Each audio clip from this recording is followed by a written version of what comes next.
And yeah, man, thank you so much for being here. My pleasure. And you know, one, it's great to see you. Good to You see know, you too. because it's been a minute. Like I think I've only seen you once since the pandemic Yeah, started. a couple months ago, Yeah, hanging out with Kareem. yeah, We had Korean dinner. Wiggins and had some dinner. Uh, and that was like one of the first meals I think I had outside. Out and about Yeah, in the I was world. like, oh shit, it's worth the risk, hanging with those cats. Yeah. But yeah, here we are, still going. But and this is kind of what gave birth to this. It's so funny to even think that I'm doing this sometimes. It's like, Hmm. wow, I'm playing with Nick in my living room, and it's, which never would have happened before. Yeah. And just to think of some of the other people that have been here, it's like, wow, it's like, okay, but and you were doing a lot, man. You've been like, kind I of, was. Yeah. yeah. Well, when I started streaming, you were doing a lot of stuff, and you were doing it from a studio, though, right? I think, Mhm. yeah. Mhm.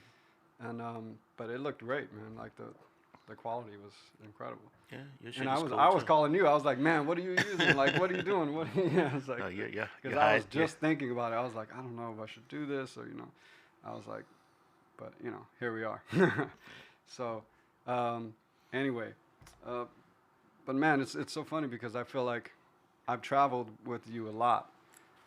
Not as much as, of course, a lot of people that play with you, like Vicente and Bill and like those guys. But I've done a few gigs with you, and I'm the same way with a lot of people. Like I just kind of I like to learn from afar, Hmm. and I don't like to impose and ask too many questions. And it's like, if the music is not feeling right, someone will let me know, or I just won't get a call back. It's kind of thing like that. But and I think about you a lot when I'm teaching in various situations because um, I don't think you've ever really told the band what to No, do. I'm not a big talker. Yeah, You know. but I have So seen you. You won't say anything. We do a rehearsal, the few times that I have rehearsed with you, and then you don't say anything. We play the music, and then the next day it's like a different cat in the band. It's like, well, somebody might be gone. I'm not that bad. Hold on, wait a No. minute. I'm thinking of one particular time, but I mean, Yeah, that doesn't happen often. yeah, I yeah, mean, you'd have to pretty much like just not learn the music, and I sent it to you a month in advance or right, longer. You know what I mean? Like at that point, like right, you don't want to do the gig because yeah, then you do the gig and then you expect to be paid and you haven't done your part. That's just not cool. right, So right, yeah, yeah, that hasn't happened often. yeah. Yeah. Okay. It's not a regular practice, so let's clean that up a No, no, I'm not saying that you bit. do this on a regular basis. I just noticed. I was like, okay, it felt funny. I don't know if Nick didn't say anything, and I thought, I was like, I might not be here tomorrow. uh, And then I came back, it was like someone else. I was like, okay, cool. Still oh, on I the just remember cake. what you were talking about. I Yes. know. Okay. Yes, yeah. Yeah. We won't mention names Yeah, yeah, or yeah. the situation. He still vibes me to this day. I mean, you Ah, know man. what? I gave him a shot. You know, it's like, come on, Yeah. and I paid him for the Oh, week. oh, So yeah. yeah. So Yeah, like, no, you can't complain, man. yeah. Hey. Well, man, it's funny also to think that you're not that much older than me, man. And I think of you as like with such high regard in terms of like everything you've accomplished, and then it's almost like you're like ageless in a sense of like I was like, damn, you're 5 years older than me, man. It's like it's just like one high school term in front of me or something. But man, so you were born in like '73. Mhm. You're a Libra, right? Yeah. All right, I didn't realize that until just recently. Mhm. Wow. So I was born in October, but still like What? Libra. I don't think I Uh, ever put those two things together. what? October 8th. Okay. I know somebody else who's on the 8th. I can't. I'm bad with dates though. But yeah, Yeah. a lot of musicians are There's a lot of Libras. Aries and a lot of Libras. Yeah. But just coincidentally, like the next you and also Ed Cherry's also a Libra. He's coming on Sunday. Hmm. And but yeah, there's tons of Aries, tons of Libras. I don't know Mhm. why that is in Yeah. music or arts in general. Mhm. But and you were born in New Orleans. Born and raised. Still Yeah. live there. Never lived anywhere else. Yeah, A lot of exactly. people think I lived in New They York, think you live here. Are you but I lived don't. here? Are you? No. Yeah. I have a 917 number. That's about it. That's about it. You came up here, you got a phone number, and then left. And Well, I mean, so why? why Well, didn't I move? yeah, why? You didn't need to, first of It all, was but like, interesting. And when I came on the scene, it was kind of a thing. Like you had to be in New York, right. and even the cats then who didn't live in New York had 212 numbers. Yeah. So 718 Brooklyn or whatever, Right. that was a long distance call. They're gonna call somebody else for the gig. Mm-hmm. So anybody who had a different area code, 718, 914, Mm-hmm. all those people had 212 answering services. And I'm talking about people like Clark Terry and Louis Nash, top first call musicians, Still because you had- had to have that Manhattan Mm-hmm. 212 presence. I was gonna move up here. I had actually got a chance to play with Art Blakey in '89 with Ellis Marcellus. It was a live record live at Snug Harbor in New Orleans. Mm-hmm. And Blakey happened to sit in on the tune I played. So we played together, and after we did our tune, Blakey pulled me to the side and he talked to me, and he said, "Nicholas, it's time for you to come to New York. I want you to be a messenger." I was like, wow, I've been working towards this Right. forever. And I Is had this it. prior to Marcus and Yeah, Elvin? because this was '89. Yeah, I okay. started working with Marcus in '90, and Elvin was '92. So I had it hooked up with the new school because I had played and I was friends with Arnie Lawrence. Was he there when you were there? He was there. He was there like a year or maybe two max when I got Why there. you okay? But I was in his band like the first year of New School. Okay, so Arnie had heard me playing with Yeah. Clark Terry at what was then the IAJE Mm-hmm. Yeah. conference, and they hooked it up so I could finish my last year of high school here and Oh, go wow. to New School. And I was gonna come up and play with Blakey, but he Yeah. had like passed away right before I was gonna hook it up. So after that, I was just kind of like, I was cool on coming to New York, and Mm-hmm. people would be like, "Well, you could be working all the time and making all these gigs." I was like, if you can't fly me up and put me in a hotel, then I don't need to make that gig. I can make $100 gig in New Orleans. Right. Yeah. Exactly. I don't need to come up here to do a cheap gig. So I just stayed in New Orleans, and that was really before people were doing it. Now a lot of people don't live in the city proper, and most musicians now can't afford to even live in In the Manhattan. city. In yeah. Manhattan. Well, they're just starting not to be able to live in Brooklyn either. Exactly. So Yeah. it's crazy. But back then it was like kind of unheard of. So that was kind of like the beginning of cats being able to establish careers and not have to be in the city proper. Right. Yeah. And I was up here all the time, so people kind of just thought I lived in New York, Right. but I never lived here. But you were working in New Orleans from like the time you were like 10 years old or 10, something. yeah, I started at 10. Yeah. And your dad was a Yeah. bass player. Mm-hmm. Yeah, bassist, sousaphonist. He played electric and upright. He kind of got his professional start playing more electric bass on a lot of Alan Toussaint productions, like working on a coal mine, Lee Dorsey, Aaron Neville, Tell It Like It Is. That's my dad playing electric bass on that stuff. He's also on a track on the LaBelle Nightbirds album. He's not on that Lady Marmalade song, but he's on one of the tracks. And then after a certain point, he got to where he didn't want to play electric anymore and focus exclusively on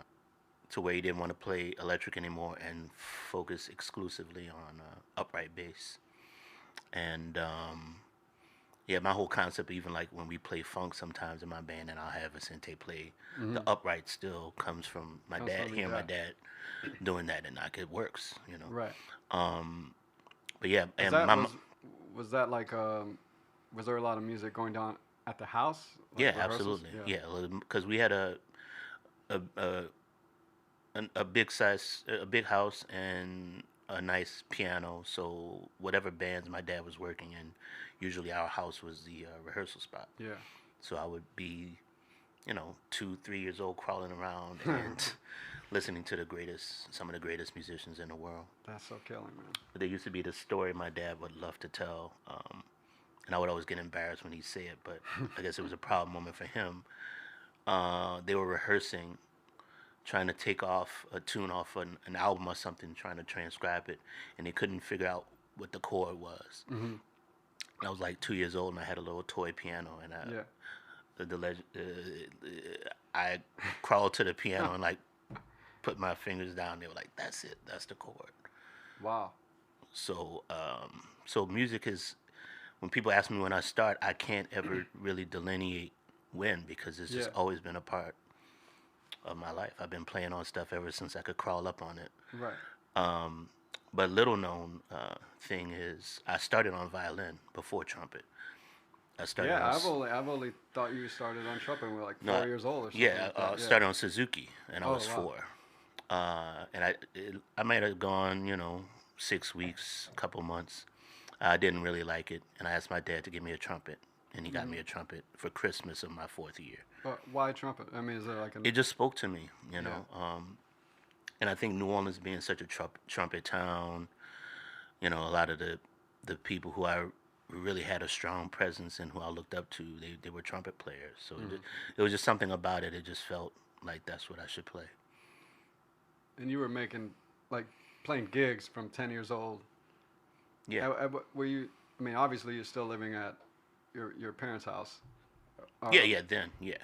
But the first gig I had, I was actually 9. It was a year before I actually started doing gigs. My father was doing a Mardi Gras parade, and he said, "Why don't you come along with me? Bring your horn." So I sat in with them the whole parade, whatever. It's like 3-4 hours, and at the end of the parade, all the guys chipped in like $1 and paid me a salary, and I had like $9. I was like, I just had the time of my life for like 3-4 hours, and I made some money. So that put a seed in my head, like this is cool, And then like a year later, I had started working. So Yeah. but I want to be sure to not leave out my mother too, who's also a musician, Maria PAYTON. She's a accomplished operatic singer and classical pianist. And her father, my grandfather, Harold Herrera, was also a classical pianist. And my uncle, her brother, Francisco Herrera, he was a clarinetist. So I had music on both sides of my family. Right. And my uncle, my mom's brother, and me were all born on the same day, Wow. September 26th. Wow. So I would imagine, like, so your dad bringing you along to play with the band. Mm-hmm. I mean, I would imagine, like, there's a bunch of other guys in the band too. In a city like New Orleans, where there's so many young kids playing, it's like I would figure that everybody's kids are coming to the gig and playing. Like, there wasn't a lot of it then. Really? It's more common now, but there weren't a lot of youngsters at that time on the scene. Now I see a lot more of it, and that's healthy. That's cool. But really, 2 years later or so, when I was like 11 years old, we lived in the Treme neighborhood, which is right across from Congo Square, Armstrong Park. And some dude knocked on my door, and I didn't even know who it was. Come to find out, it was James Andrews, who's Trombone Shorty's eldest brother. Mm-hmm. And he had heard that I had been playing around, and he asked my dad, could I join their band? Wow. And my dad was like, yeah, he can play with y'all. But nobody even asked me. He was like, yeah. I was like, married off to play in this band. Yeah. I was like, okay, I guess that's what I'm doing now. He was like, how much did the gig pay? I was like, all right, I'll let him out. But I'm taking 10%. But yeah, that was really the first band I was in. And it was all kids. And that was a new experience for me. Because up until that point, really, everybody around me were my elders. I hadn't really associated with peers playing the music. So that was my first experience with people my age. Yeah. Playing the music, which was really cool, So what was the progression? I mean, from you, I never really asked you, but like from you just being that kid starting out playing some local gigs to, to having Art Blakey hear of you, or like Elvin, like how did the Elvin gig come after that? I mean, or how disappointed were you? I mean, after Blakey, like, man, if I was gonna play with Blake, like I remember when the first time I got called by Joshua Redmond, it was right before September 11th, and then after that he was like, it didn't happen because things were a little weird, but it took another couple of years. But then, so I would imagine like if you were like ready to play Yeah, with I Blakey. was Like, disappointed, but like other things happened and other things came along, and it just wasn't meant to be. yeah, And I eventually got a chance to play with Elvin, which yeah. was, phenomenal. But I Another, got the Elvin another. gig through Winton. I think, yeah, Winton was pretty tight with Elvin at the time, and he knew Elvin was looking for a trumpet player, so he put my name in a hat. Oh, cool. Elvin's wife Keiko called me and said we're doing a week at the Blue Note. This was January 20. No, it's 19. We're in the 1900s now. 1992. And after the first night, Elvin asked me to be in a band, and that was Wow. it. And I was with him for 2 years. Killing. So Wow. And then, but was that before or after Marcus? that was You were after, also because playing I with started Marcus. playing with Marcus in 1990 Right. for a couple years. So I was Yeah. with Marcus from like about 90 until about 92. Yeah. And I went to college in 91, fall semester 91. And I was just getting ready to begin the second semester. And it was like, okay, second semester of college or going to row with Elvin Jones. Right. Yeah.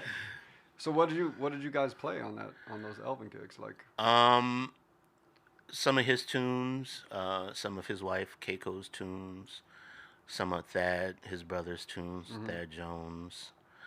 I would bring in some things from time to time. The first year I was in the band, I was just a trumpet player, and then the second year he changed the band and made me the musical director. And he told me he was looking for another tenor player, so I got Greg Tardy in the band, and he was also looking for a piccolo player, so I got Ken Jordan in the band. And we were in the band for a year before I left. And so I signed my deal, and then I started recording for Verve. right. Yeah. That was back.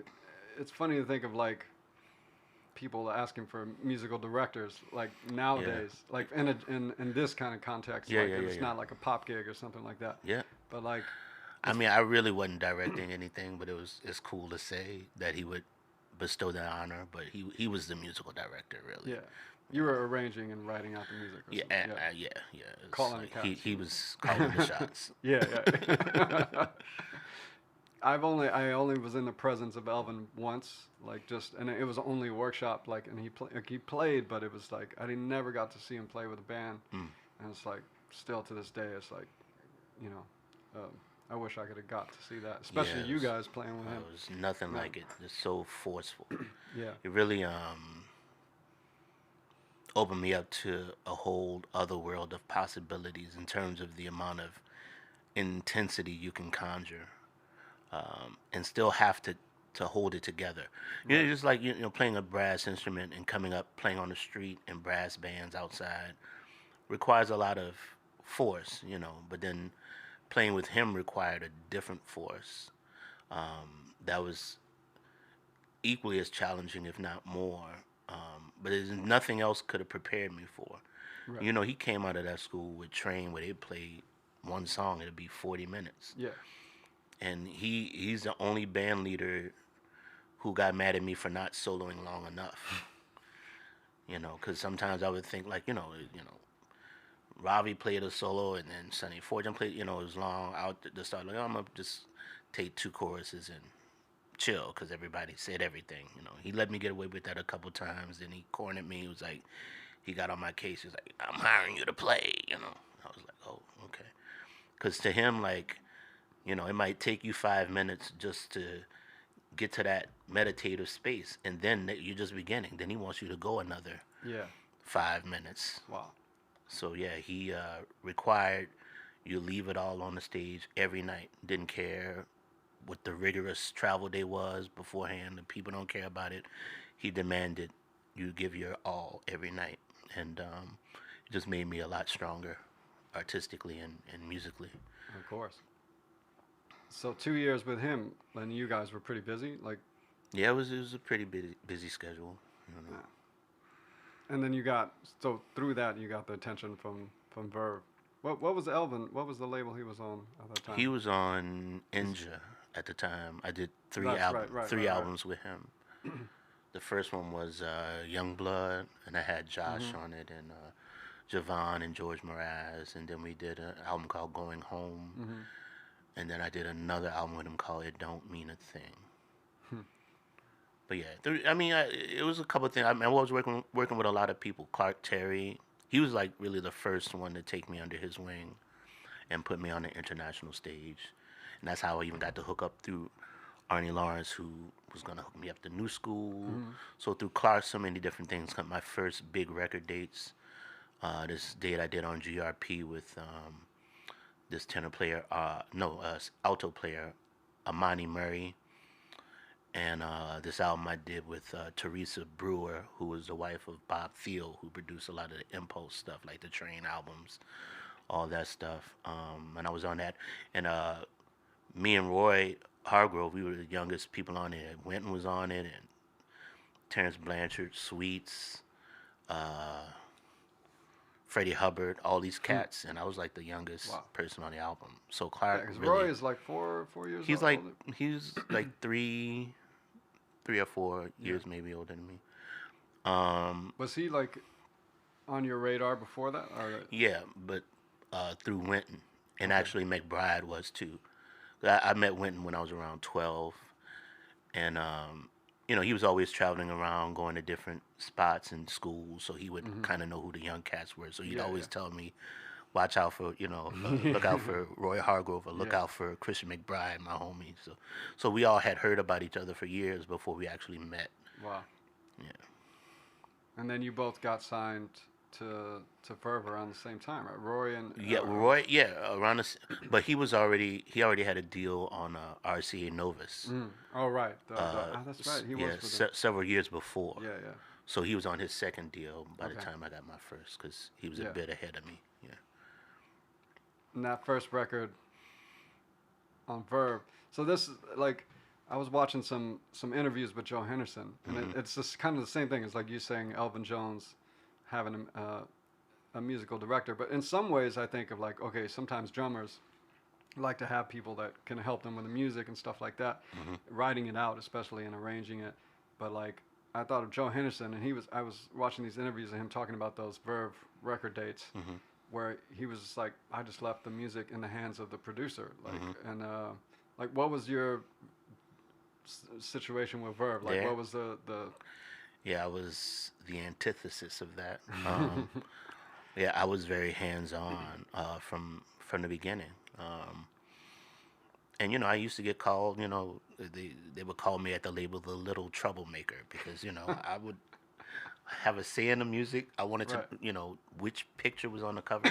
Yeah, My vibe was, I have to live with this shit. Now of y'all, course, yeah. years after And it's you not all like are gone, this is my legacy I'm establishing. yeah, So it's not steeplechase, it's Verve. It's like so it's like I have to have a hand in it. So right. that's why every Verve album I did, with the exception of the first one, From um, this moment on is the first one, right? yeah, Like, yeah. I produced it. So like, And so what they were just cool with that, or you had to yeah, fight for that? I did have to fight, but Richard Seidel, who was the A&R guy who Mm-hmm. was responsible for signing me, Because he he was kind of did Joe's records, right? yeah, Picked he the did music. everybody. Yeah. He did everybody. He was Yeah. he was the A&R. I could he was tough in a sense, but he was a music guy at the end of the day, and I could always talk to him and get him to let me do what it is that I wanted to do. Nice. Yeah. Um, and one of the things that I'm proud of in hindsight now is that, for the most part, with the exception of that first album, which I didn't have a band yet. It's all my band. Mm-hmm. You know, if you look at a lot of the other people, even Joe and Herbie, Right. they were all-star projects essentially. I was the only one. And kind of theme projects. Yeah, yeah. Yeah. I was the only one consistently with my own band playing my music, Mm-hmm. which to me is like, I want to do what Miles did and Clifford Brown did and Charlie, Yeah. like what I saw the others did. I just felt like, even then, back then, I didn't want to indulge in the whole concept album Right. Did they tribute. try to sell you on that? Yeah, Like, they, oh, they you should would do a Miles record. Yeah, yeah, yeah. But I would do it my way. So my second album, Gumbo Nouveau, they were like, why don't you do a tribute to Armstrong? I was like, Yeah. I don't want to do that because everybody was already calling me the next Armstrong. Mm-hmm. So let me do it my way. So I'm going to do the Saints, but I'm going to do it in a way Mm-hmm. that it hasn't been done hundreds of times. I'm going Yeah. to do St. James Infirmary, but I'm going to do it in a way. But really, they wanted me to do an Armstrong tribute album the whole time I was at Verve. But I Yeah. had to be sly. Like, yeah, I'm going to do that, but let me do this album. Let me do. So it's like, there's a fine line between compromising and still, upholding your integrity. Mm-hmm. I mean, they're giving you a bunch of money, so you can't just be like no to everything. You have to give Yeah. some of what they want. So, for instance, on Peyton's Place, they were like, why don't you do an all-star album since your last album was bad? I was like, okay, but it has to be the right people. So they threw out a bunch of names, all great musicians, but some people I just didn't have an organic connection with. So it's like, okay, Roy, I know, Wynton, I know, we have Mm-hmm. an established connection. And while we were on the road, a lot of times we would wind up showing up in random places in Europe at 3 o'clock in the morning at a jam session and have a trumpet battle. Yeah. So it's like, this needs to happen. This is Yeah. organic. Yeah. So all those things I took into account when selecting my guests. Joshua Redmond, Mm-hmm. I had a connection with. We had played together with Delphio way back in the 90s. And I was actually supposed to maybe be in that Mood Swing band, Oh, but really? it didn't happen. Yeah, Oh, wow. yeah. It was gonna be a quintet maybe at some point, but it didn't Wow. pan out. So yeah, I had a connection with Josh. We played with Elvin together too. So all the guests on that album were So people. Payton's Place, I remember Roy and Wynton. Roy, So Josh yeah. is on there too? Josh is on a Touch of Silver. Oh, that's right. Yeah. Yeah. And Branford was Okay. supposed to be on it too, but something went down Mm-hmm. that didn't happen. But yeah. Yeah.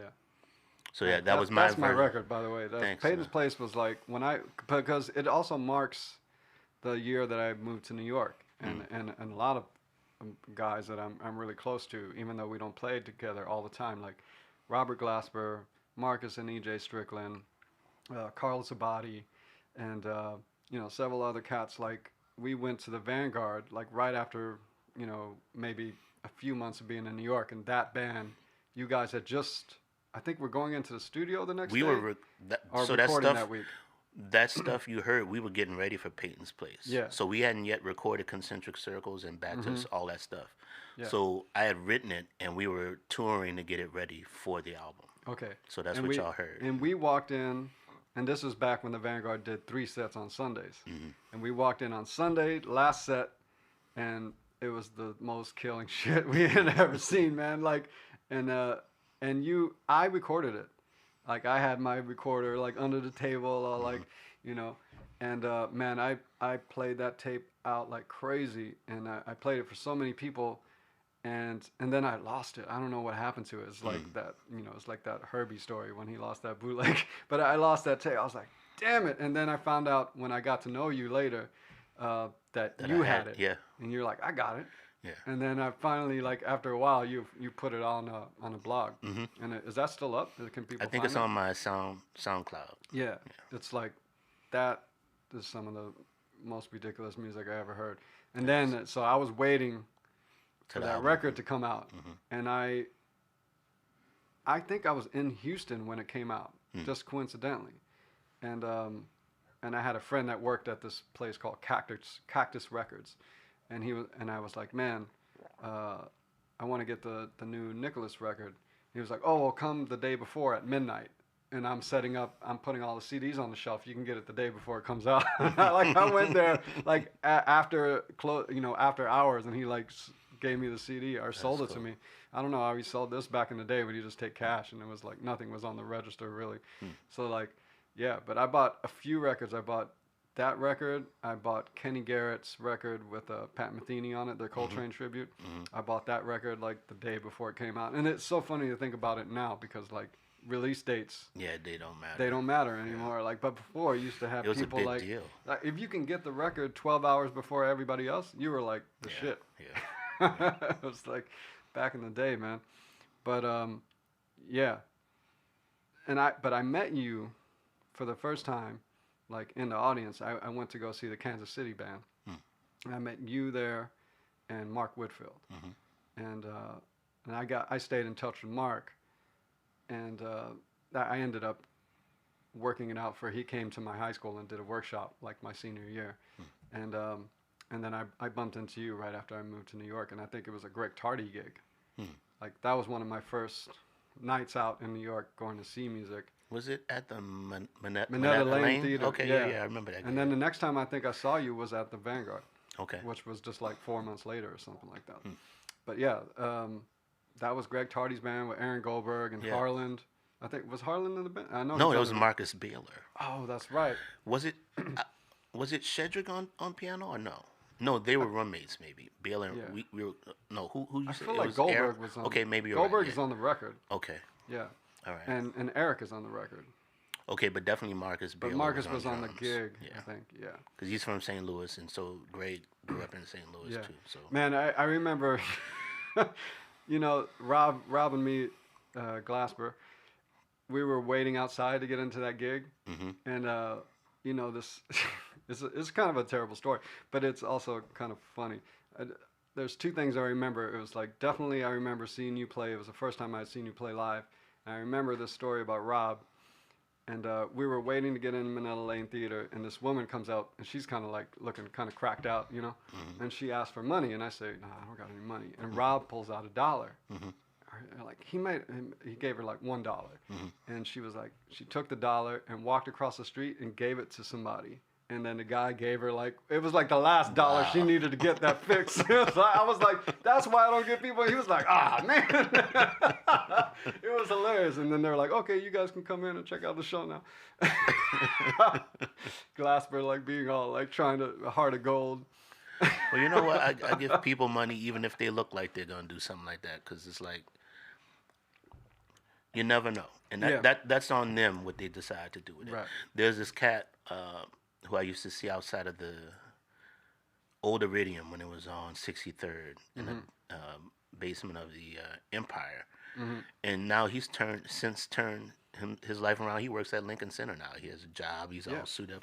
You never know when you're pouring into somebody who needs it, and that's going to maybe help them transition to another thing. Yeah. And every time I see him, he's still like, thank you for speaking to me and never treating me like I didn't matter. You know? Yeah. So it's like, You never know. You never know. It was just, But that's it was just immediate. It was such a like immediate. You can see it in she action. was literally took the dollar. She was like just right walking, there, like 10 feet away, and gave it to somebody, and she got whatever. It was hilarious. But yeah, the gig was killing. The gig was killing too. Man, so that time period, I think for you, like being as young as, it's kind of crazy to think how young you were at that time, man. But like 96, 97 was like a turning point. Like you were on Joe Henderson's record, like the big band record, right?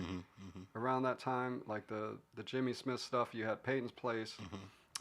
Like a bunch of stuff was happening. The Doc Cheatham, was that around that? It was around that you won a Grammy for the first time.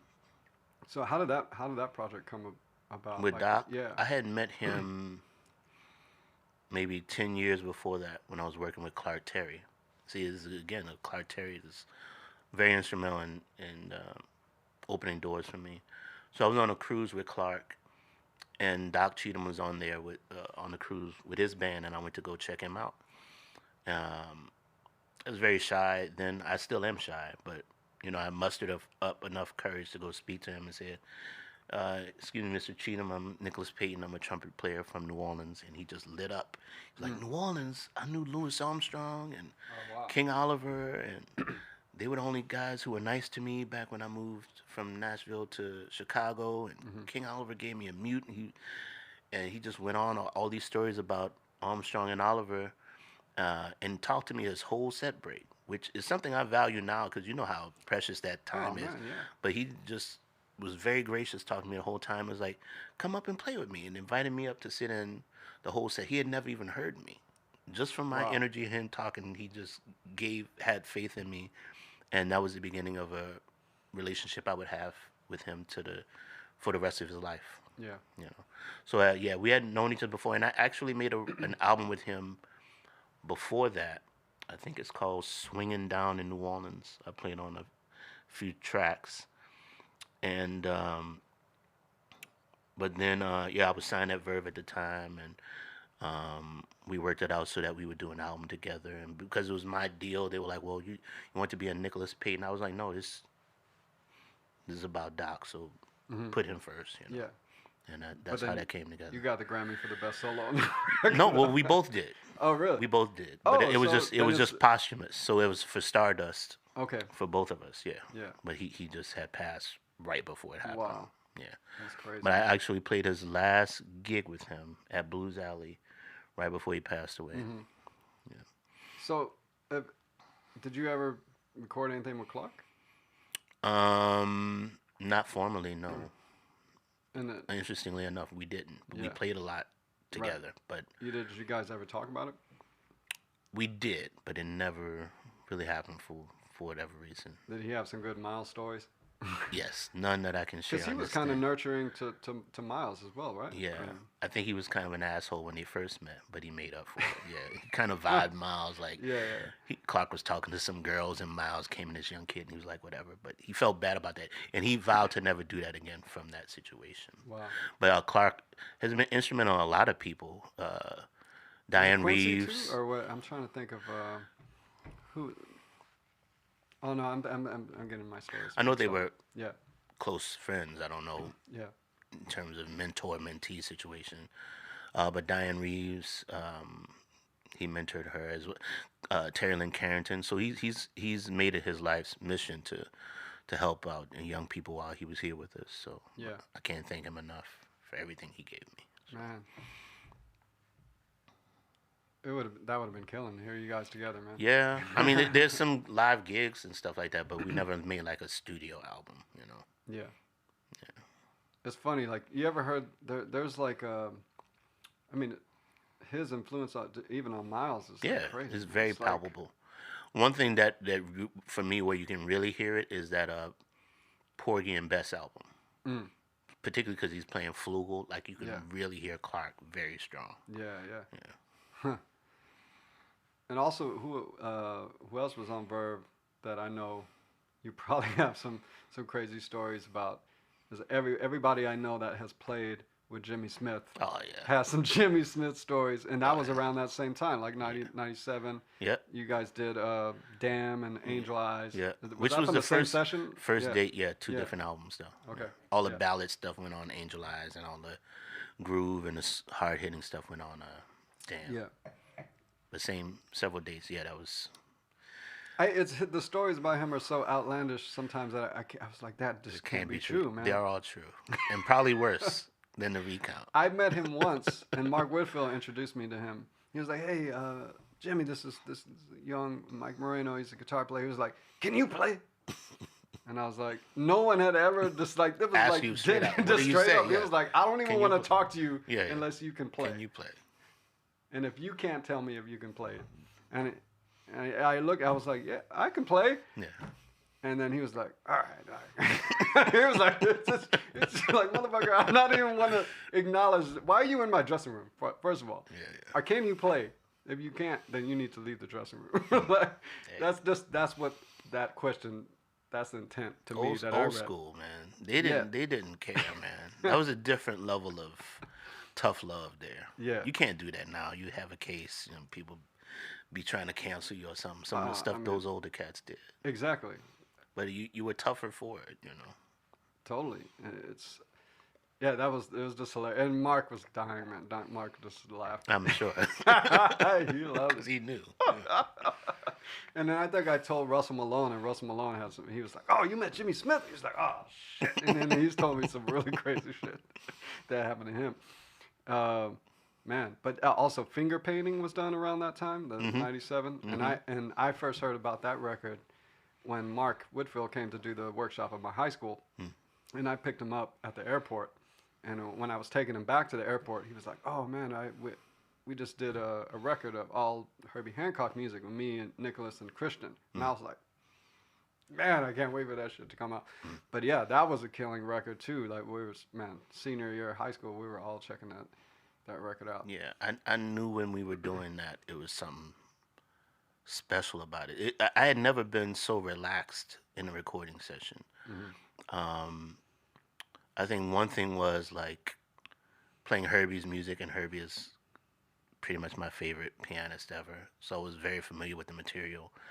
And there were no drums, and I love drummers, but it opened up a space where I could hear myself for the first time. I had never Yeah. played with just guitar and bass, so I felt like all my ideas I wasn't having to force stuff, and I could just relax and play. So Shit, yeah, that was a special. we should have had Burners come, man. Burners Travis lives right across the street, and he was like, Next "Yo, time, let me know if you guys need bass." I was like, "Okay." next time, Shit, we'll next do time, it. yeah, yeah, we'll make a hang, man. Well, he might come through after this and hang with us for a second. But He's, but yeah, man, that was such it's so funny to me to think of just in general, man. I think 96, 97, and 98 was some of the most exciting years. And to me, it feels like they were because of when I moved to New York. But I think just by coincidence, it was also we just moved to New York at a time where I feel like that Young Lions movement that you and Roy and Josh and all those Christian and everybody was involved with yeah, was like coming to like it was yeah, sizzling like at a it point was. that it everybody was just on their shit. Kenny Garrett, like everybody was making some of the best records they've ever made, like Hmm. at that time. Hmm. And I was like, wow. I feel like so grateful to have gotten to New York with that new energy, and I feel like that's some part of the reason why like we're still here, like Mm. me and Rob, and like that we just got any kind of momentum going was just like that much inspiration to be in New York. Brian Blade Fellowship was starting, and like so much stuff was happening at the Vanguard and everywhere. Yeah, it was a And special time. I yeah, remember to New York and like just being excited at the possibility of who all I could see at that time. yeah, Just the energy was very palpable. And as far as the record business, it was a lot of money on the table back yeah. then. Oh, Like I got in that door like right, got my yeah, foot in it right before it closed. yeah, So yeah. years later, I looked at my album contract, like I signed a 5 album deal with Verve, Hmm. and I did a tally of all my budgets. I was like, this is $500,000. This is Yeah. a $500,000 record deal. That's unheard of It's now. on, and you know, I I asked Schofield to do this, uh, to if he would come on and be a guest, and he was like, you know what, it was in the middle of the pandemic, also Hmm. like right at the beginning, and he called. He was like, ah man, I can't do it. He lives like 2.5 hours away, but Hmm. and he was like, I just did some live streams and I don't really want to do anymore. But he called, and one of the things he was telling me about, well, first he told me two of the most hilarious Miles Davis stories I've ever heard, and then third was he told me how much money he was getting, like for those record dates with those were Verve record dates, Hmm. and he was just like, and how many records he was selling, Mm. and why he was able to get that much money, and he was Hmm. like, bro, it's like, it's not even on the radar of like Yeah. how much he's selling now, and you Yeah. think of like, yeah, it was just that time period was there was something about it. It was. And Every even when I signed my second deal with Warner Brothers, um, 2 albums guaranteed, 100,000 yeah, exactly, each album. yeah, Yeah. crazy. Yeah. It's not if you sign. That's why I started my own label because I came up in that. So it's like to sign these shitty deals now. I'm just Right. like, why? I can just do it Exactly. myself. Hence, I'm spoiled from that. There was so much money. I yeah. can't sign. How would you ever go back? I can't do Like it. you Yeah. can't.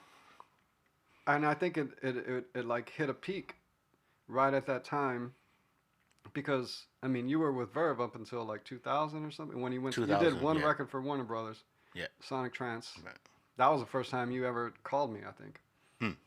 And it was something in Japan, Mhm. and then it ended up not happening, or you're like, oh, I'm not going to be able to take guitar like I thought I would.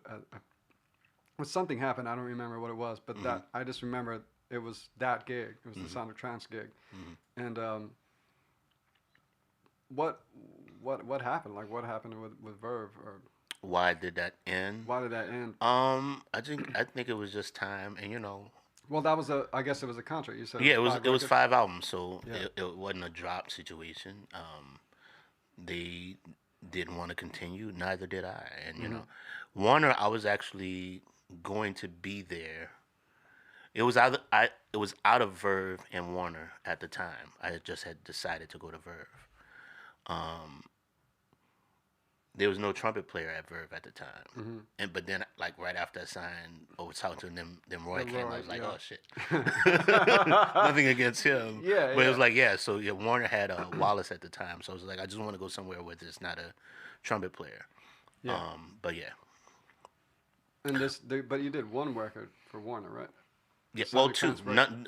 Into the Blue is technically a Warner Oh, really? album, but truth be told, I got hustled on that album. So I did Sonic Trance. I still had another guarantee on the table, $100,000. Mm-hmm. So Warner Jazz had folded. So there was this big question of what's going to happen. Are y'all just going to cash me out at 100 grand in my Right. pocket, Yeah. or are we making an album? So it was like I was trying to find out for like 2 years, and then None Such hit me up and was kind of like, okay, well, we're kind of picking up the slack for Warner Jazz. That's And I right, signed 'cause another deal with Into the Blue, so I had Yeah. an attorney look into it. And this is why you should always read your own shit. Mm-hmm. And I was like, am I entitled to this 100,000? Because this None Such is for 80. I'm not gonna sign it. If I can just cash out at 100, I'm gonna just take this money. I'll make Yeah. my own fucking album. Yeah. I'm not gonna sign a lesser deal for what they owe me. Right. They were like, no, you're not getting that money. So I signed the None Such thing. Uh-huh. But after I found out and I actually read the thing, I just blindly trusted the attorney. The first clause in the None Such thing was, by signing this agreement, you waive any rights to any money Warner's owes you. Oh, wow. So I basically signed that money away. But Wow. I was entitled to it. They would have had to give it to me, record or not. Right. So I shouldn't have signed that. But Damn. lesson learned. Lesson learned. How big? Oh, man. $20,000 lesson. Yeah, So. exactly. Man. So that's how, okay, because I noticed that, yeah, there was like that record is on None Such. Yeah, and it was a long time because Sonic And- Trance, and- we recorded it in And 02. Josh went from same thing, right? Warner Exactly, Brothers to None exactly. Such. Yeah. So and yeah, Did Matheny also? I Yep. can't remember. Yeah. I think so. Everybody, so Yep. everybody from Warner. Yep. Wow. So that was one record, or I guess sort of two. hmm And then around that time is where you started doing, or no, a few years later, like the PAYTON. No, because then I did Bitches. What is Bitches on? That song, it was supposed to be on Concord. So I signed Okay. after the None Such thing. Yeah. I signed with Concord, and Oh, but that's we're jumping way forward. no, but Yeah. that was the next album. Mhm. So if you want to talk about some things between Into the Blue and But I know, whatever, yeah, that- there's the a next gap. album. Yeah. But it's 3 years. But again, there's a gap from Sonic Trance to Into the Mhm. Blue because that contract stuff took several years. So it was like Right. 5 years. Yeah. I didn't make an album, and then there was another 3 years from Into the Blue to Bitches.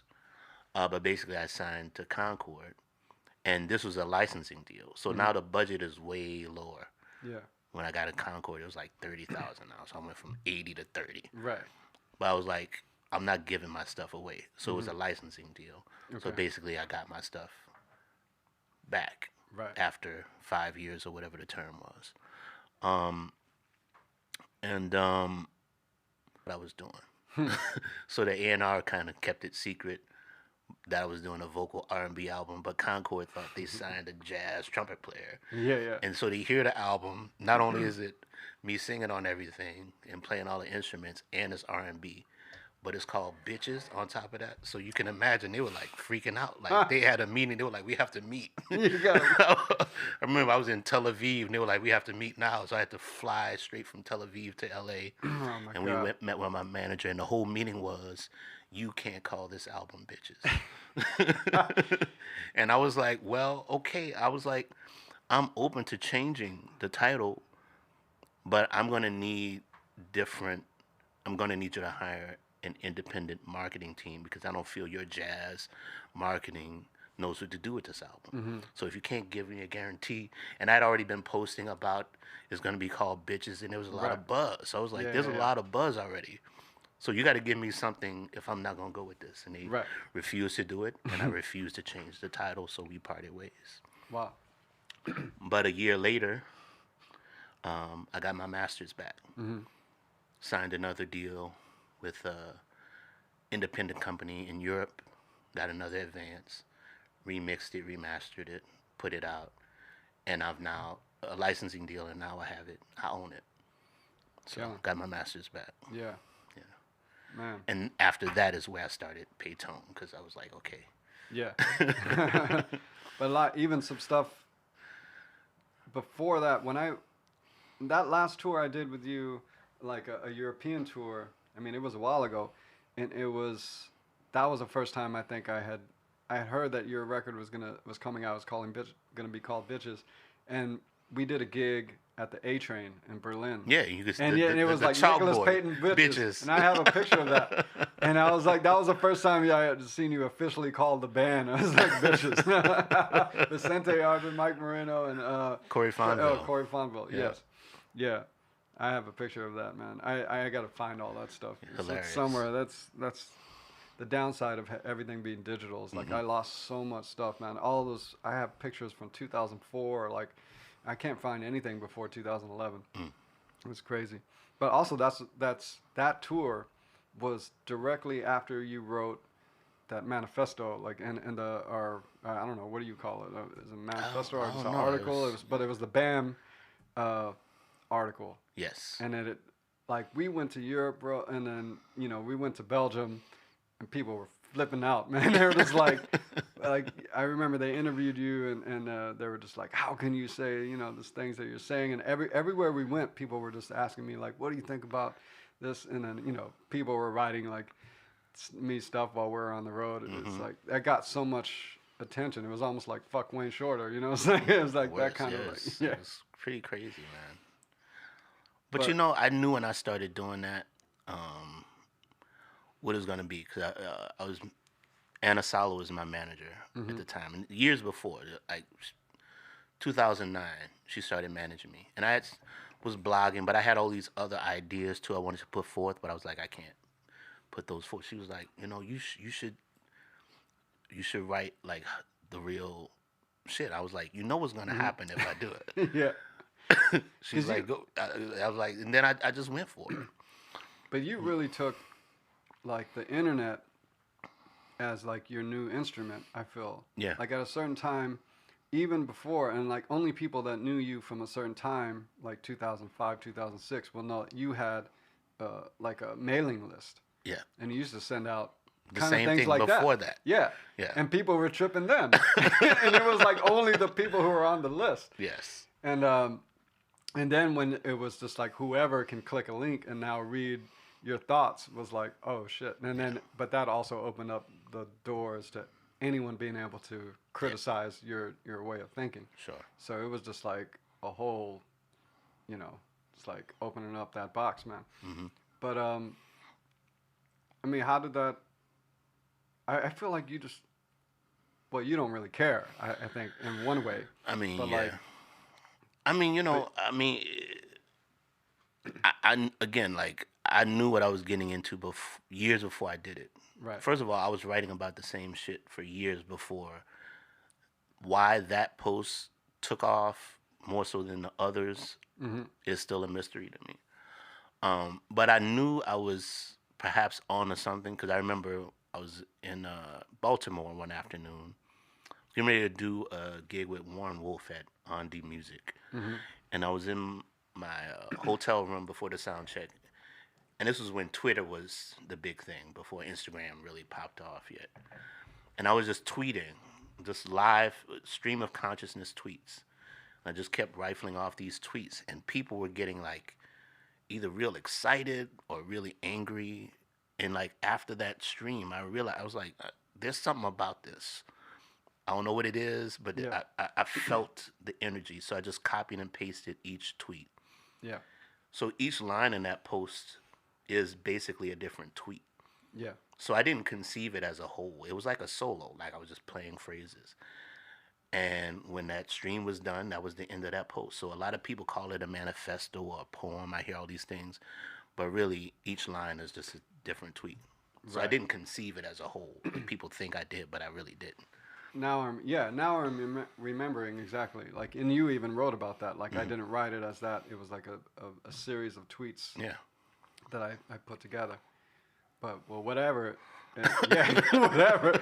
Like, it started this whole thing, which is now I feel like people are just kind of cool. Like, Yeah, there's like, because you got to oh, what keep are you it gonna do? in, Argue? You know? in the context of the time. You have to look at. We were in the height of the Obama era. Yeah. You know, people had thought we had overcome and post-black that we were beyond racism now that we have a black president. So it's like kind of like, what is he bitching about? Mm-hmm. Really, this is before Black Lives Matter. This is before Trayvon Right. Martin, Yeah. Michael Brown, all that stuff.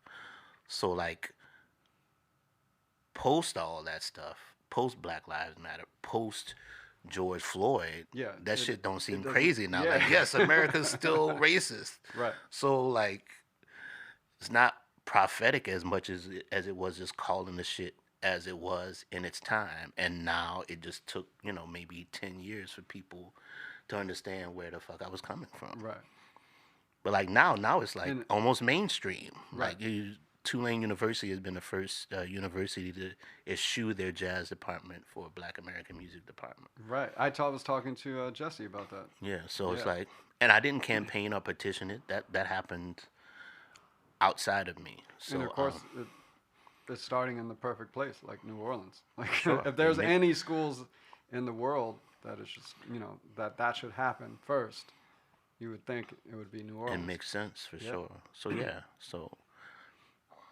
yeah, but to me it's not unlike the art. You think about somebody like Monk, who wrote, what, 52, 53 songs, and he basically played the same music his whole career. All of those tunes that became popular in the 50s and 60s, he had already recorded on Blue Note Right. in the 40s. But people Yeah. so he soldiered for his vision. He just kept playing the same music until people caught up to who he was. Right. And that's just how it goes. Yeah. It's funny. Like, I'm never, first of all, when the whole band thing started, so many people were like so against everything that you were saying. And I've always went back to that time when I was 15 and I was like this little kid with a solid body electric guitar, and I wanted to learn how to play jazz, right? And one of the first things we did was learn a few tunes, and then my friend who was a drummer took us to this club where there was a jam session, and this was like, it was like you were walking into a movie set. It was like if you had to do the most like kind of stereotypical Chitlin circuit kind of club Mm-hmm. where you walk in and everybody's like dressed up and like it's all 100% black audience. Mm-hmm. But they had a jam session, Mm-hmm. and there was no vibe as far as who could come in the club. Mm-hmm. And I walked in there like my fucking little 15 years old, all I knew was like Freddie the Freeloader, and we sat in and played, and everybody just looked at us and was like, y'all need to fucking practice. Like, and they were nice, but I've always had that feeling of like, I'm I'm entering into a world that is not traditionally like my heritage. Like, I've always felt in some way like this music that I'm choosing to play has been so discreetly defined by Black American artists. Like, and even though there's been Sinatra and there's been all these people in the background that have produced like Ella and like, there's a lot of people who formulated and kind of put things in a commercial package. Mm-hmm. But like at the heart of it is like, there's no denying that, like who, like what, like where the music came from. Sinatra like, himself would tell you that. exactly. So it's like, and as a black person, I'm no more entitled to being a part of that than anyone else. I still Right. have to pay deference to the same tradition and culture and elders. Mm-hmm. So that's all I was saying is we must acknowledge, for this music to be healthy, Right. we must acknowledge where it came from and the pangs Mm-hmm. people went through to give us this music. Yeah, of course. If you want to know how to play it, because I felt like that was dying. What was understood for so many decades, I started seeing was the narrative was shifting, and it was becoming not black music anymore so subtly. And jazz made it easy. The title jazz makes it easy for you to go to jazz school and get a jazz degree and to play a jazz club and headline jazz festivals and have a jazz career and make a bunch of money and never deal with anybody black. Right. Yeah. That's not cool. Well, it's funny, and and I talk about this, like, because now it's coincidentally it's so weird. I began as a kid wanting to play music, and then I just all my teaching gigs that I have now have just came from the fact that I have toured with you or toured with Josh or played with all these great people, and so now schools they just want me to teach for them. I never applied or anything like that, but I'm teaching kids that sometimes have never even been to the U.S. It's like they're taking like online course. They're getting a master's degree from Queens College. They've never been to the U.S. Like literally have never sat next to a black person before. You know what I mean? And they're trying to learn how to play jazz. Yeah. It's like, it's so far disconnected. Yeah. And see, that's chiefly been my problem, is that jazz obscures the fact that black people created this music and how and why. Like, they were brought to America against their will, enslaved, forced to live in a land that was not theirs, to work, to give free labor to people who profited off of them, not allowed to speak their native languages. So they invented a new language in the ring shout and the field holler, which eventuated into the blues. And because of a place like Congo Square, which was one of the only places, if not the only place, where the enslaved Africans were given a space to sing and dance and drum and play music and so forth, out of that energy, many, many years later, created a person like Buddy Bolden or Louis Armstrong, so on and so forth. That's the genesis of pop music. Louis Armstrong was the world's first pop star. He was the original king of pop. Yeah. All due respect to Michael Jackson, Louis Armstrong, that idea didn't even exist, chiefly because Louis Armstrong's voice and meteoric rise to fame coincided with the advent of the phonograph, which allowed basically everyone in the world to hear the same piece of music roughly in the same time frame. Yeah. That allowed him to be the world's first musical pop star. And out of that energy creates all of these people, from Sinatra to Katy Perry to whomever. So we all owe that debt of gratitude to Pops and their predecessors and King Oliver and so forth in the cradle of this music in New Orleans. So that was really the whole point of the genesis of the band movement, because I feel like this part of the story is being obscured, perhaps even intentionally, and it's important for somebody to point to these roots before we may be at risk of extinction, of losing it for good. Yeah. Because what's so obvious to you and me, or whatever, may not be obvious to others. And the amount of backlash that I receive from it, or that you receive secondary from being associated to me, shows that it's not as acknowledged as we would like to think. Yeah. It was at then an argumentative point to say so-called jazz is black music. So to me, that proves that it's something that needs to be said, because people don't know.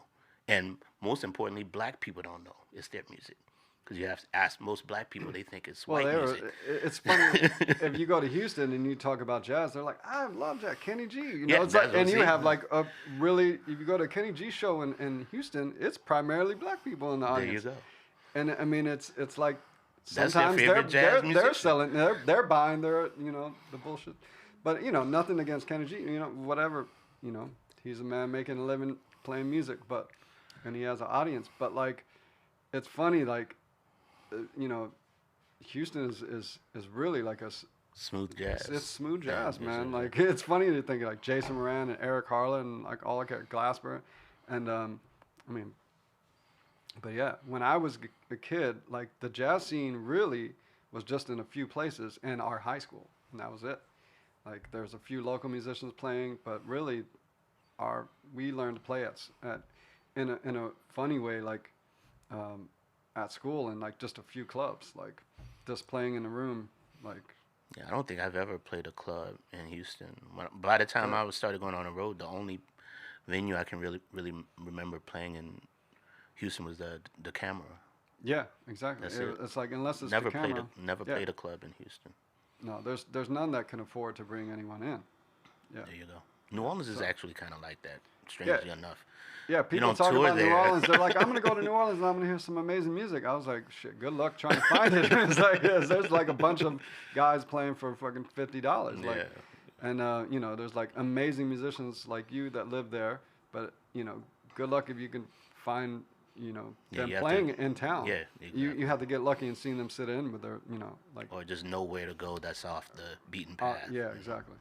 Yeah, but yeah, a lot of people think they're just going to New Orleans. They're gonna hear some killing shit, and it's like, no, you're gonna you're gonna walk in and see a bunch of like white people dressed up in hillbilly gear and like playing some trad jazz.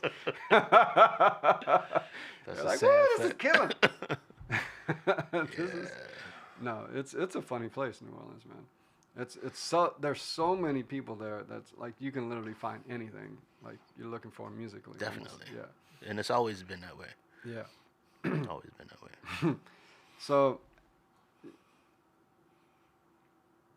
like now you did a record a year for like For the first So- 5, for- 6 yeah. years, and then it was like, like well, no, I'm talking about you like mean recently? recently, like Oh, well, even since more. you've gone kind of like just doing your own. That's why records. I started that, because I got Yeah. tired of these labels and the contracts and stuff holding me up. So I felt like, man, I missed like 5 years from Dear Lewis to Into the Blue, and then I missed another 3 to 4 between Bitches, and it was like, that's not gonna happen to me again. Yeah. So I've just been feeling like I'm making up for albums that I should have put out that I didn't.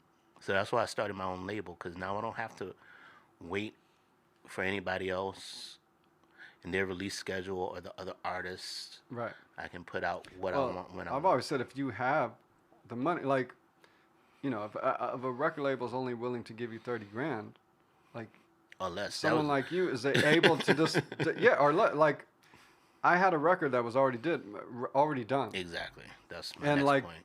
a major label was like, oh, like I think we want to put that out. Can and then we started talking, and they were like, well, so and so did their record, we just did it for 13,000, and I was like, well, I spent 25 on mine. And they're like, oh, we can't do that. And I was like, well, then what's the point of me giving you this record just so that I can say I'm on so-and-so label?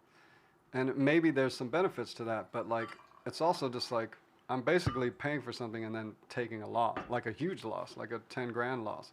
It's literally a label. That's all it is. Yeah, it's You're just getting a name stamp. once it's on iTunes, I mean, what's the difference? doesn't matter. It doesn't matter. No one is, well, whatever. I won't get into some other stuff. It's like people don't even know who's playing piano on the shit anymore. Yeah. But like, but yeah, once it's online, it's there. It's like it's Everybody has the same amount of it's access. public domain almost. And I try to understand, because I'm from a different era, so I get what it's like to have that validation. Yeah, so I you don't want want to look. that. Yeah, I You don't want want to it. look at a young artist and say, "Oh, y'all should be smarter than this." I came through that, so I get it. I get wanting to be on a Blue Note and a Verve. Yeah. But really, you're kind of getting messed over. Right. Especially Today, in for cases sure. like the album was done, you mixed and mastered it. Right. All they got to do is distribute it, Yeah. and they want whatever. They were like, can you wait for 17 months with a very specific month? It was like Exactly. 17 months, we can put this out and we can give you like half of what you paid for it, basically. I was like, I can't do it. And, but yeah. Yeah, why?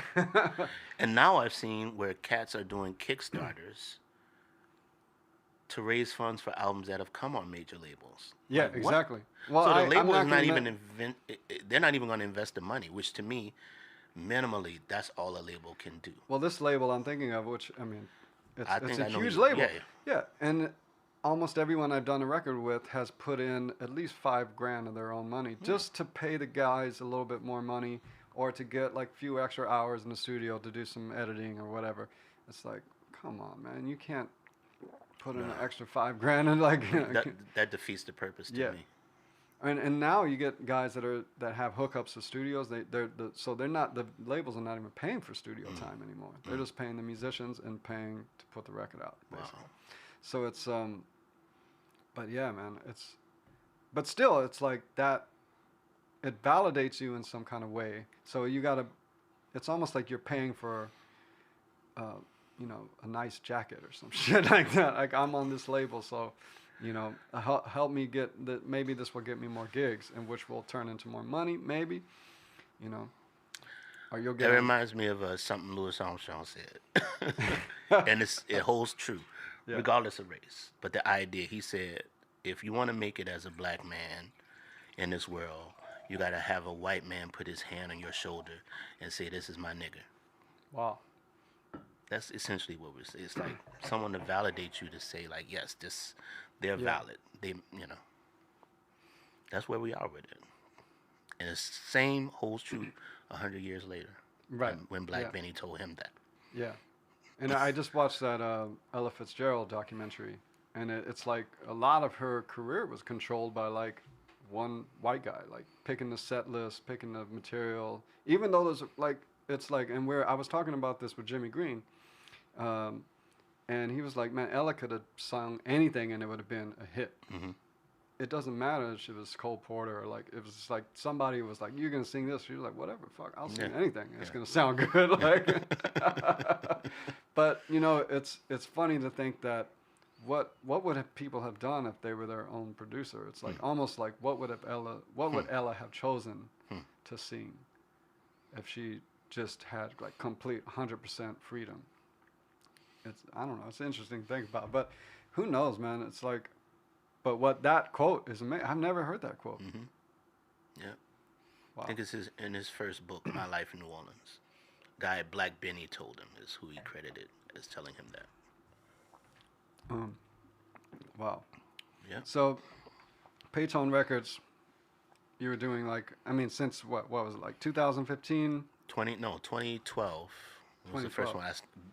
BAM at Bohemian Numbers? Caverns. Okay, yeah. Numbers, I think, came out 2014, I want to say. Actually, we recorded BAM in 2012. I think I released it in 2013. And back then it was called BMF Records. Mm. Oh, I changed it to PAYTON a couple albums later. And then I got, it was like BMF, and then I was Big Meech, so I was like, okay, I should change it to something different. Right. But So, was that, there's almost like those are kind of theme. How did you come up? Well, you have numbers, letters, and textures. Mm-hmm. So, yeah, when I worked on Numbers, there was an album I did with Butcher Brown. That was actually our second album. The first album I haven't released yet, which is like a vocal R&B album. So when we went to do the second album, I had all these sketches, and this was the first time, like, cause I started working on sketches since Sonic Trance. That was the first time, like, I didn't have like a song or through composed. Like Nick at Night was like all this through composed stuff. Dear Lewis was all this super arranged stuff. And when I did Sonic Trance, it was all these 2-bar ideas, these vamps, these themes. So it was more about creating moods rather than writing songs.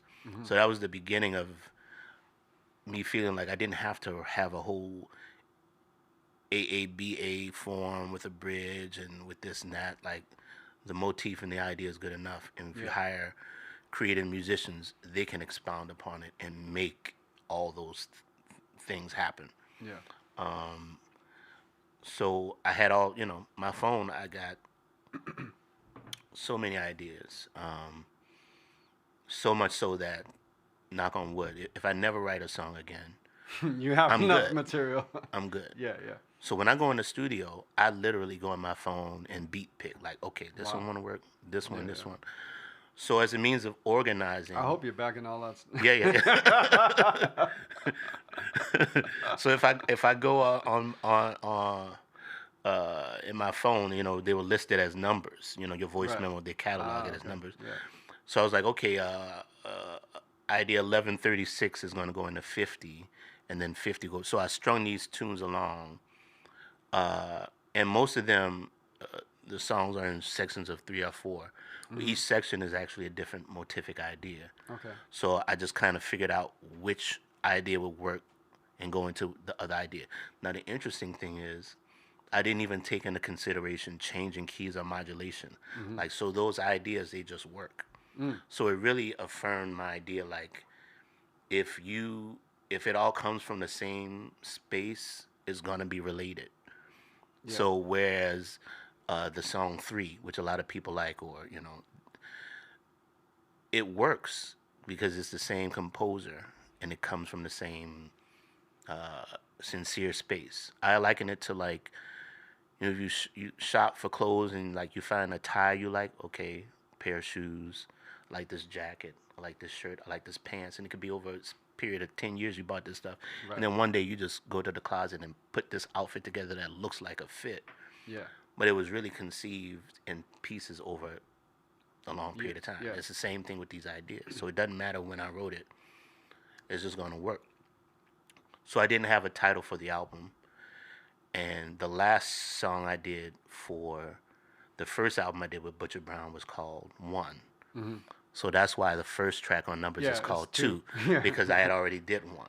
So this was going to be like the continuation.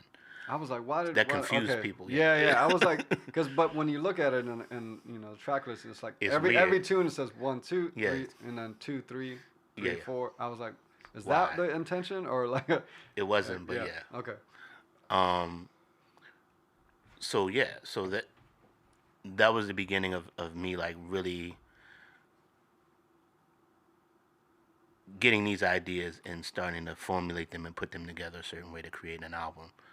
So the next album I did, Letters, which was a trio with Vicente Archer and Bill Stewart. Yeah. Now I didn't link the ideas. Yeah. So if it was a 2-bar song, I have faith in the 2 bars. That's it. Song can be 2 bars. It doesn't have to have a bridge. It doesn't have to have a section. Well, there's a song for every letter in the alphabet, right? Yeah. So 20. So some of these songs are 3 bars long, whatever. And that was that. So it's like, it was a way for me, because I have my own label now, I need to get all these ideas out. Right. I have all these thousands of songs in my phone. I need to release this music to the people. Yeah. So I started my own label so I can just start putting this shit out. You know, the first time I heard that record, I think Vicente, he tried to get me. He was like, and he did, like, for a second. He was like, check this out. And he put it on. He was like, who's that on piano? And I was like, man, it kind of sounds like so-and-so and so. I was like, but it's not. I was like, who is this? And I was like, he was like, it's Nick. I was like, oh shit. Because that record, which is like A through Z, is almost all organ or piano, right? Yeah, and then primarily. There's some little vocals and like and some trumpet. Yeah, but mostly piano. Yeah. And when I first started playing with you, and I told the story, I was talking to somebody, maybe it was Mark Whitfield on the interview thing. I was talking about my very first gig with you that I think it was, I'm almost 100% certain it was the first gig with you, is where you were playing pretty much just Rhodes. And it was a battle with your Kenny quartet Garrett. and Kenny Garrett's quartet. And, I was such a big fan of Kenny's when I was in high school, and it was like, man, all those records. And I had played like a few times with Kenny and stuff, but then it was like Kenny Garrett quartet and Nicholas Payton quartet, and you were like, yeah, I'm just gonna play keys, and I think you played like a little bit of trumpet on that gig, and then Vicente was like, oh, you're gonna get it, you're gonna. He was like, Kenny's gonna kill you, man. He was fucking with me the whole gig. He was like, oh, you're done, man, you're done. But yeah. That was my first gig with you. It was like I had to battle with like go head to head with Kenny and shit. Thrown into the fire. God. Yeah, man. Yeah. But also it was just surreal. It was hilarious. There's some other stuff that happened on that gig that was funny too, but I don't want to talk about it. Nothing to do with you. Like, after the set. No. Just like, but who ended up on the other side of playing in the band. It's just some out stuff happened. But, yeah. And speaking of Vicente, man, he's been in your band. He just 20 years now, right? Longest running band member. Yeah. Longest running band member. Killing. Yeah. Not What is, through any I mean, kind of anything. It just works. You know, we had he's just available. No, no, no. Sometimes not available. It's more been maybe not as consistent because sometimes he's not available and it's fine. Yeah, I know. But it just works, you know. Yeah. You know. No, I love Vicente. And you played with Roy. You did that tour, the Birds of Feather. Was that the only tour you did with him, or did you guys? We were together for like 2 years, from like 02 to 04. Yeah, and that's in the interim, kind of between Warner Brothers and some of the other it was stuff right in that you started. period. Yeah. And then you met. When did you meet Marcus Gilmore? With Roy. Marcus showed up one night. It was his 18th birthday, and Roy invited his grandson up to play. Wow. And he got on the drums. I was like, "Who's this little motherfucker?" So as soon as I could, I started using him. Yeah. Yeah, he started playing with me in 2004, and was Adonis's successor in my band. Interestingly enough, though, Marcus told me like years later, because when we were rehearsing for the Dear Lewis album, Bob Stewart was in the band, the tubist, but he also used to teach at LaGuardia. So Bob was like, "You can rehearse at the school for free." I was like, "Okay, cool." So we were rehearsing there, and something happened. We had came back from the break, and Adonis was gone. So Bob was like, told his student Marcus, "Get up on the drums and come play with us," you know. Oh, wow. So Marcus got behind the drums, and just like right before I counted the tune off, Adonis walked through the door. Oh, wow. So it's kind of interesting. He almost, Wow. So it was almost happening, but it was like the torch got passed, you know, in an interesting way years later. Yeah. Yeah, because when I was first played with you, it was Gilmore and Vicente. That's right. and that was, I think, maybe the first time I'd really played with Marcus. No, yeah, it was, yeah. And then we played later and with Aaron Parks and things like that. But it was. But actually, Marcus and I are working on an album now. We started at the top of the pandemic. Okay. Pretty much, him and I playing everything. We have some special guests, but basically it started out because we're friends with this guy who works at Adobe, Brandon Baker, who's friends with Kwame S. Brathwaite, who's the son of Kwame Brathwaite, who's a photographer who was very instrumental in starting the Black is Beautiful movement. So he took these black models with natural hair, with Afrocentric features, not really capitulating to European standards of beauty, and really was instrumental in putting black women with their natural characteristics forth on that stage. So we are basically taking a photograph from his catalog and writing a song of what that photograph sounds like to us. So we got about 7, 8 songs, and we should put the album out sometime, maybe this summer. Wow.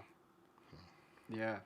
I mean, I can't imagine, like, for you specifically in Chick Corea, you know, the guys who got to play with Roy so much, and especially like Chick, I mean, decades of playing with Roy, and then all of a sudden it's like, oh, Roy has a grandson, and that motherfucker is killing. It's like, yes, yeah. It's like, and not only killing, he doesn't sound like he has it, but it's not. Yeah, it's everything else too. It's like if it's like reincarnated. It's like, but in the same time period. Yeah, it's like, crazy. Yeah, I can't imagine what it's like discovering that. Like, I know Mark, I've never played with Roy. I wish I could say I have, but like I've seen him play, and just that alone is like, wow, his grandson is killing. And Marcus has played with my band a few times, but yeah, it's just, and he's similar to you. Like probably he grew up with it. Yeah, right just there. like sitting under the piano, like listening to rehearsals and like like checking me. It's like I can't imagine like you hear that. It's probably for you like hearing bass lines from like the time you were in the womb, basically. And I can pick it out, like, you know. Yeah. I know whole Ron Carter lines as a child, like listening to stuff. So that's just whatever. And why I'm pretty picky with bass players too, because it's like I just hear that. Right. You know? Yeah. That's crazy. Now, so you've also been doing some stuff for Smoke Mm-hmm. the Smoke Sessions. Mm-hmm. A couple of Mm-hmm. records, right? Yep, I just released my second one in October. The first one was Relaxing with Nick with Peter Washington, Kenny Washington trio thing live at Smoke, and this last one was mainly a trio record with Ron Carter on bass and Kareem Riggins on drums. That's when we hung. Yeah, that was Yeah, the and first that's time when you we were. hung. Yeah, yeah, Yeah, yeah. and George Coleman guested on a couple tracks, and that was like a I was casually trying to get into that session. I was like, "Yo, I could bring some Killing Mind." You were like, "Ah, it ain't gonna happen." yeah, they didn't allow us, you know. That was like We had to, too far into the too deep into the pandemic. we had to protect the elders. We had to get tested every day, and Yeah, yeah, yeah. so, but yeah, so that was because Four and More, that was the album really responsible for like solidifying for me like I wanted to play this music for the rest of my life. Though I had Yeah, been around it, yeah, when I heard that album, I was like, oh shit, this is what I want to do. yeah, So to have two people on that album that I listen to religiously every day, making an album with me, it's like, wow, yeah, full circle. Like I never would have imagined in my wildest dreams that would be possible. So to have had that happen, and to have them at the top of their game in Right. good form, and like playing my music and asking me what what That's I want crazy, is right? like Yeah. crazy. This is George Coleman. I didn't tell anybody either that I was playing piano because I didn't want them to be vibing me like, oh shit, I don't know. So we were rehearsing Big George, the tune we Yeah. played earlier, and George is I'm teaching him the song or whatever. I'm playing piano, and George says to Paul Stash, he's like, "Who's that piano player? He's good." He was like that's Nicholas. George's like, "What?" So that just made me feel good because it was a Yeah. compliment that he didn't mean to be, pandering. Like it was Yeah. a genuine, like he just thought I was a good piano player he'd never heard of. That's So it killing. was It's not pretty- like when Lou Donaldson heard Jack DeJohnette playing piano. You know that story? I don't. And they had played something, and then later Jack was after the sound check was playing piano, and then he came up to Jack. He was like, "Oh, now I get it. You're a piano player." That's why the drums sounded like that. Oh man. It's so dark. Lou, Every chorus is classic. just messing. Classic. Yeah. Oh my God, man. Well, killing, man. There's so much other stuff I could talk to you about. Well, we'd be here all night, man. That's cool. But I will say that with the Smoke thing too, that's a licensing situation. Oh, So I yeah. still have PAYTON records, and I plan to release. I don't know. I think I'm trying to release an album almost every other month or something Yeah. like that. I have Wow. like 5 albums in a can that are like 90% finished. So I Damn. want to try to hurry up and wrap those up. Some that are actually finished, mixed and mastered. Mm-hmm. So this year, my goal is to release more albums in 1 year than I've ever released. Wow. So I'm gonna put out a lot of music this year. Are you recording all of this mix of stuff in New Orleans and stuff in New York? What's Where you're actually recording at? Most of the stuff is already done. Some of it I've done in my house. Some of it I've done in my literal bedroom. Right. Like Textures, for example. Like where is that all at That your was place? a collaboration with an artist, Anastasia Pelias. Mm-hmm. She was a friend of my uncle's, who's a sculptor and artist, and I met her at a party for Radcliffe Bailey, who's another great artist. Yeah. And we started talking about collaborating, and neither one of us knew what that would look like. Yeah. I had been wanting to learn Logic software for a long time, but I often since it's always easy for me to just pick up a bass, I never learned it because it's like, why do I need a virtual instrument? So I was like, cool, I can just use this to create my own orchestra on the spot, and it'll force me to learn Logic. So I sit up in her studio with my MIDI keyboard and the computer, Yeah. and she had a blank canvas, and we co-created a new work in real time. Oh wow. So every song has a different corresponding painting Yeah.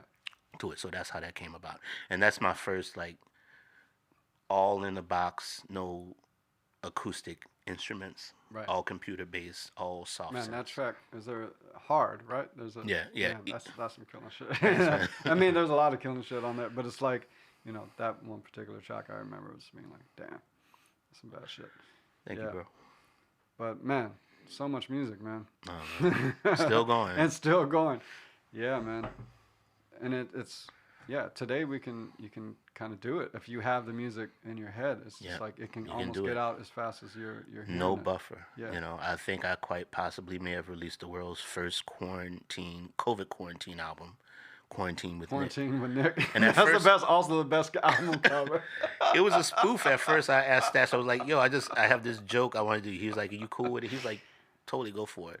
And I was like, I should fucking do an album, for real. So me, Sasha, and Cliff had been doing some gigs as a trio together. Sasha's a vocalist and beat maker. Steve and she has a loop daughter. Yeah. She's the loop machine, and Cliff is a guitarist and plays modular synth. So we had done a handful of gigs together. We were trying to get into the studio, but could never find a time for us all be together. Right. So we had done a gig like March 5th somewhere. Some people already starting to wear masks. And then like that next week, it was like, okay, we're getting ready to lock this shit down for real. And all of a sudden, our calendars were free. I was like, y'all want to do an album? So Friday the 13th, March 13th, we went in my crib 2 days, Friday and Saturday, and made the album, mixed, mastered. In 2 weeks, I released it March 28th. Killing. So you got a studio at home? Makeshift, not as fancy as yours, but I got. Oh man, I got some shit. Enough to do that. I gotta go, man. It's funny. I've known you for so long, but I have no idea what your crib is like. Yeah, you gotta next time you come by. Now that you've been to mine, I gotta go. Next time you come to town, come to my crib. We're actually going in the studio in May, God willing. Myself, Sasha, and Cliff to make the next one. So. Killing. Yeah. Real studio this time, not my dining room. Yeah. Hey, man. If you got the mics and you got the preamps and all that stuff, man. It's good. I like my home situation. It's cool for certain things, but I still prefer the studio because I feel like I'm going to work. Yeah, exactly. When I roll out of bed in my pajamas, it just feels different than when I go somewhere else. So. Yeah. No, I love the studio. It's just like everybody's in one place. You know, and everybody knows they're in the studio. It's a different thing. It's time to work. Yeah, when I'm at home, it's like I'm at home. You know. Yeah. So there's too many cigarette breaks and all kinds of shit like that when people are just hanging. Yeah. But cool, man. Thank you so much, man. My pleasure, bro. Through. Yeah. Anytime, man. Thank you everyone for checking this out. And Nicholas Payton, episode 1. So we'll hope to see you soon. We're gonna be. If you'd like to support this channel, you can. We're going to put up some codes. We made it really easy, so you can just hold your phone up, scan it, and contribute to 1, to having Nick here, 2, to keeping more things like this happening.